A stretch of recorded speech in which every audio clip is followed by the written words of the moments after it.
En Guatemala fue detenido Hugo Álvaro Gómez Vázquez, identificado con el alias de Comandante Bruja. Las fuerzas de seguridad consideran a este hombre de origen guatemalteco como un importante jefe del cártel mexicano de los Zetas. A él se atribuye la matanza de 27 campesinos el pasado domingo en el departamento de Petén. La detención fue informada por el propio presidente de Guatemala, Álvaro Colom. Mientras tanto, se mantiene el estado de sitio y las autoridades buscan a otros responsables de la masacre de Petén. Según los reportes, un grupo de policías élite sigue la pista a 20 sujetos que pertenecen al cártel de los Zetas. Para colaborar con las investigaciones, El Salvador, Nicaragua, Honduras, Costa Rica y, por supuesto, México reforzaron la seguridad en sus fronteras.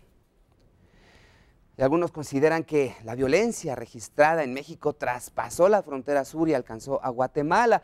Pero en una vuelta al pasado damos cuenta de que el derramamiento de sangre es un proceso que involucró desde un principio a ambos países. Vea por qué.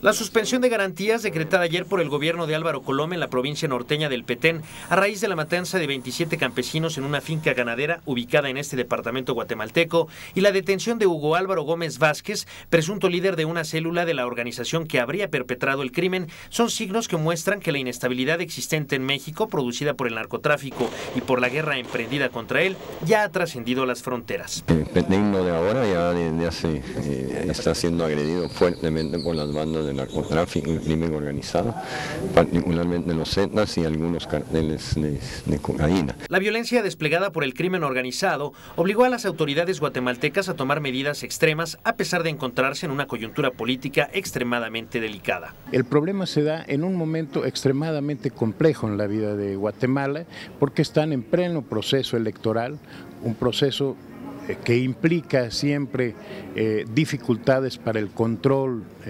del país, y en ese sentido, bueno, este tipo de incidentes hacen que tenga poco margen de maniobra frente a ello el gobierno guatemalteco.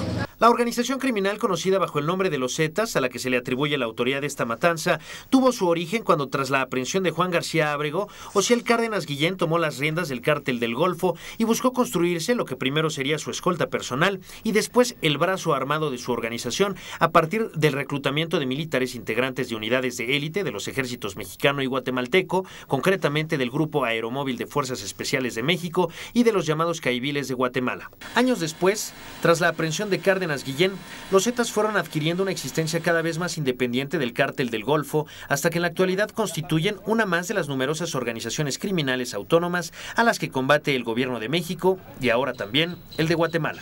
Se están colocando puestos de control, puestos de registro para obtener ya el control, valga la redundancia, de las rutas principales del área, para poder mantener una presencia y eso minimice el actuar de los movimientos que puedan efectuar estos grupos. La acción de las fuerzas guatemaltecas se da en un contexto de insuficiencia estructural que ha propiciado el surgimiento de ejércitos privados destinados a llenar el vacío que ha dejado la incapacidad estatal, desafío que la administración Colom también tendrá que superar. E ir asumiendo paulatinamente la protección de sus ciudadanos y de los bienes de los ciudadanos en Guatemala. Y a partir de ir eliminando paulatinamente estas guardias privadas que no le ayudan en absoluto al gobierno guatemalteco a tener el control del país y a actuar cuando se dan este tipo de casos. La amenaza de ver su vida pública literalmente secuestrada por organizaciones criminales transnacionales es especialmente grave para las pequeñas naciones centroamericanas caracterizadas por su pobreza y debilidad institucional. Damián Guerrero en las imágenes, René Palacios, Efecto TV.